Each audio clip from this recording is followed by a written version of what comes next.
Nima uchun onalarimizning oyoqlari og'rishini bilarmidingiz? Alloh taolo onaning bachadonidagi suyuqlikni haddan tashqari sho'r qilib qo'ygan ekan. Shu natijasida bachadon ichidagi homila vaznsiz holatda bo'lar ekan.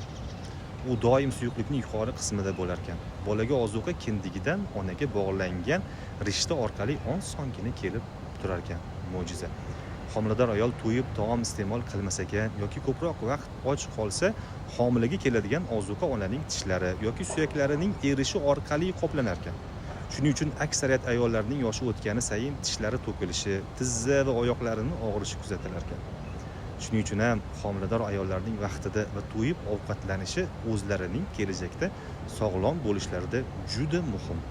Koshkiydi onasining tizzasi yoki oyog'i nima uchun og'riyotganini farzand bilganida faqat o'zini o'ylayvermasdan qanday qilib onasini rozi qilish ustida bosh qotirgan bo'larmidi? Axir Rasululloh bekorga aytmaganlar, jannat onalar oyog'i ostidadir.